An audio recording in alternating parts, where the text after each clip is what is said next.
One of the most mind-blowing experiences I've ever had at a theme park was riding Taron at Phantasialand for the first time. Or Taron, however it's pronounced. German, hello? Taron is of course a world-famous coaster that has since already sort of become a classic here in Europe. It's probably the most iconic coaster in Phantasialand, with f.l.y. as a close second, and it definitely put him on the map for everyone despite it already being a world-renowned park. And granted, Phantasialand is a park that is just absolutely insane regarding theming and their attractions, and Taron is just the complete iteration of what Phantasialand does best. Most people know this as an awesome ride with some of the world's best theming for a roller coaster. It's a decent thrill and a long ride, but a lot of people also say it's overrated by now. Do I see it as an overrated coaster? Well, this review will tell you.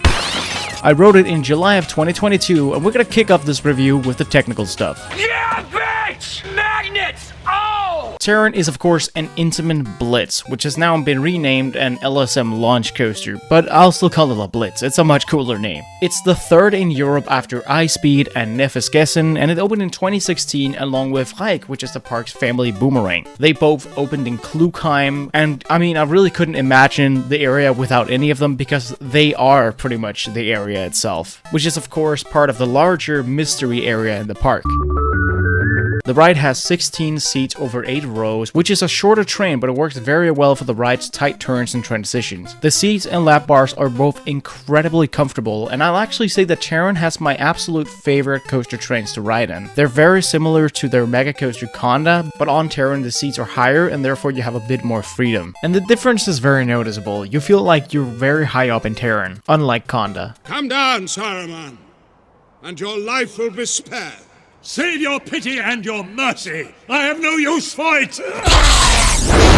It's 98.4 foot tall and it's dug into the ground too, so it's not super tall, but don't let that fool you because it's still 4,330.8 feet long, which is the third longest coaster in Germany after Silverstar and Colossus. It also goes 72.7 miles an hour, which is one of my personal fastest coasters I've ridden. It also has a duration of 1 minute and 8 seconds, which is super long for a thrill coaster. I cannot complain about this ride being short at all, even with some of its pacing problems that we will get into later. And this also has 0 inversions. It's very rare for a Blitz coaster not to have any inversions, and it was also the first of its kind to not feature any. But trust me, with this experience, it really doesn't need them. It's dark! Black is the new black with Taron. The ride is completely dark with no colors whatsoever, and it works incredibly well with the surrounding area. It is a beautiful coaster. There's track everywhere, and it's hard to see where it's going next, and it's awesome to watch. It's a complete jungle of track mixed with the theming. Another cool thing is that you can also hear it sometimes when it's roaring by, especially the sound from the second LSM launch, which is an absolute orgasm for your ears. Oh! It sounds like a sound effect put in, but it's absolutely real. And of course, a big part of the off-ride experience is the theming, which is again just incredibly well fulfilled, and it's so impressive to look at, both the coaster and the theming itself. I mean, the entire thing is literally a big hole with an entire town and a shitload of rock work, and it's one of, if not the most incredible rides to look at in the world. Am I a pretty girl? Oh, well, you're beautiful. 3, 2, 1, blast off! Before moving into the layout, I will say that on all of my 3 rides, all of them were in the front car with 2 of them in the front seat. But I gotta say, that was an awesome place to sit. Anyway, you start up with a slow turn into the first LSM launch. The hype starts to build up as it holds still, but you don't hold there for very long until you finally launch forwards and you get a good kick. This is a good and powerful launch that has a solid kick to it. Sure, it isn't as powerful as something like a Gerstlauer LSM launch in many cases, but it also isn't far off. It certainly has a very nice kick to it, and it's quite snappy as well. Then you move into the first overbank, which has a quick pop of positive forces right at the bottom, but most of the overbank doesn't really do anything in regards to forces, it's very much just cruising. However, the small valley at the end of the overbank also has some decent forces before moving into the ride's camelback, and this camelback is one of the greatest moments on the ride. You get some great ejector air time on this camelback, which is a great way to start the coaster after a solid launch and some positive forces, and then the turn right after it is also underbanked. Well, it at least starts banking a little too late, meaning you get some really solid solid and sustained laterals going into this turn. This turn here also has some really good positive forces that really push you down into this turn itself. It's great, and it's followed by a transition that has the most insane whip of the ride and some of the most insane whip I've experienced on any coaster, period. Filled with hardcore laterals, which also gets you out of your seat at the same time. The following turn also has some forces, that is followed by this transition with a small forceless turn, but this transition here does have some minimal whip, and in this turn you actually get some pretty good forces. You gain a lot of speed here, so you get pushed down into your seat very well. Then you have this odd transition that has some odd laterals. It sort of feels like you start getting a little bit of weak hang time towards your right, before you then get a bit pushed from the left. So you get weak laterals from both sides, which is pretty cool. Another forceless turn, and then the zigzag here, which isn't too intense, but it has some nice smooth laterals that are very weak, of course, but they're pretty fun actually. I quite like this sequence, even though it doesn't do too much. And overall, this is an entire sequence of elements, all of which are not very forceful, but for reasons I'll get into later, I actually don't mind this section too much. After the zigzag, you have to turn into the second launch, and the turn is actually slightly underbanked, as it quickly dips downwards while not being banked enough, so you actually get some very decent and fun laterals toward your right. Then you hit the second launch, and this is what many people say is the highlight of the ride and the best of the two launches, but I will actually disagree. Let it rock. Granted, it is a very good launch that has a very good and super fun push to it. It's a fantastic launch, and it is one of my favorites, but I actually still prefer the first one just because it has a little more of a snap to it. It's a little more kicky, and that's just my preference. But still, this launch is fucking awesome.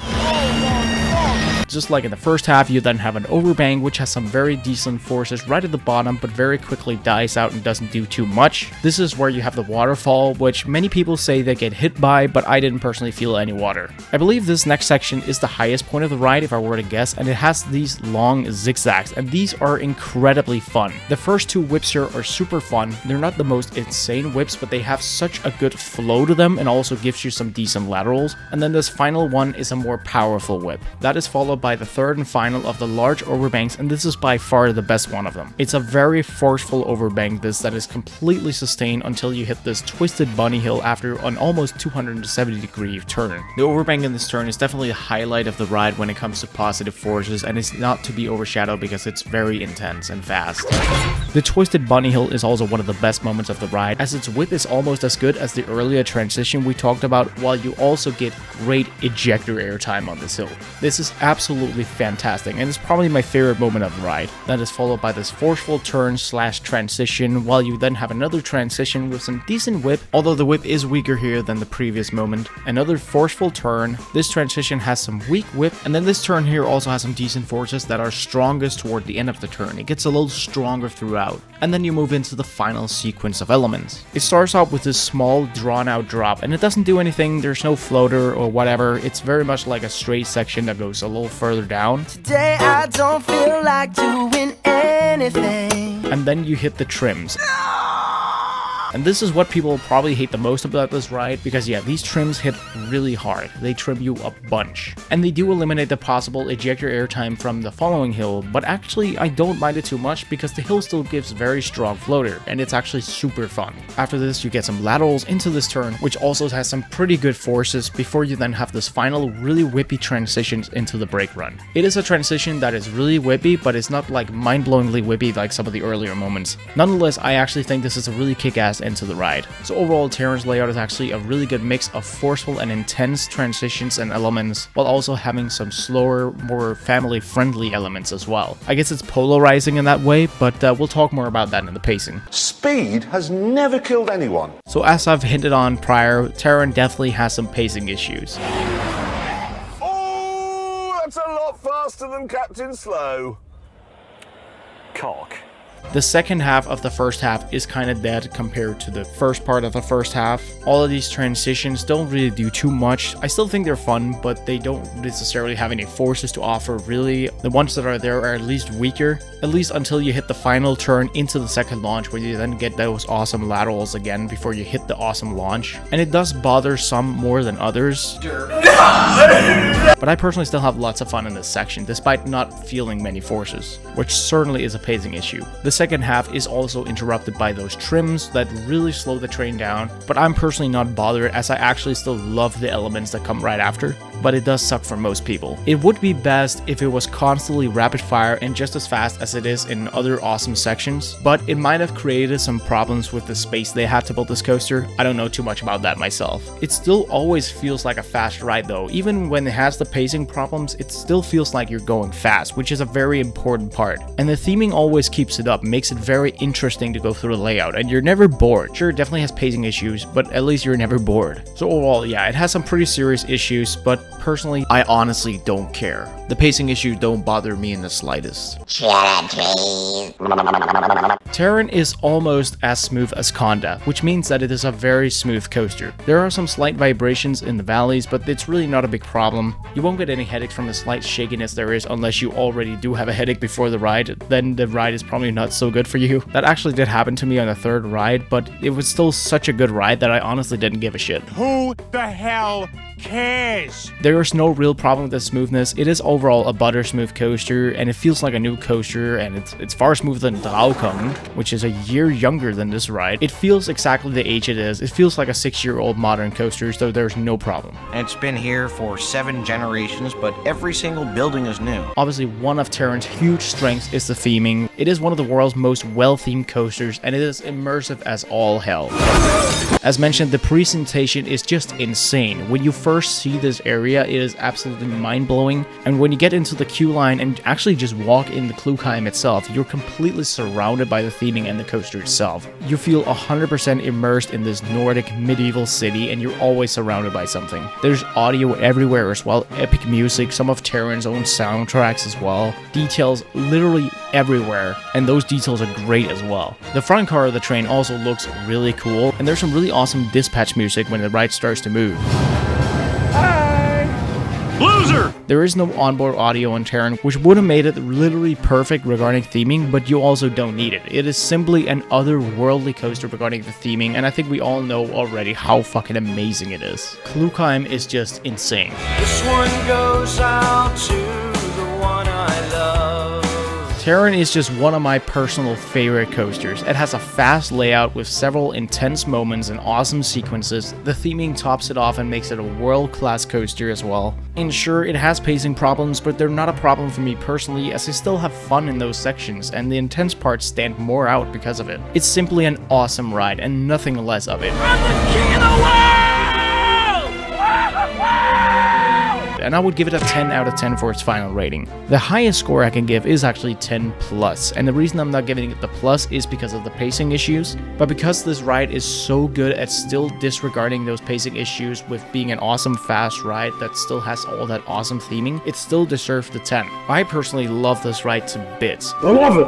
But I do understand why some see it as overrated, or why some people maybe are disappointed by it, or just don't like it that much. But I personally found it fairly more intense than I actually expected. Before riding it, I did know that it has some dead spots, and I did know it was more about the overall experience rather than intensity, so I actually went in with pretty low expectations for the forces, and it turned out to kick ass. For me, it's just one of the most pure fun coasters I've ridden, and I can't wait to return. And while it was the standout attraction for me at Phantasialand, the park overall is also just an insane experience with many world-class attractions. I love this coaster more than what logic allows, and it's a lot better subjectively than objectively. This was just a rad experience.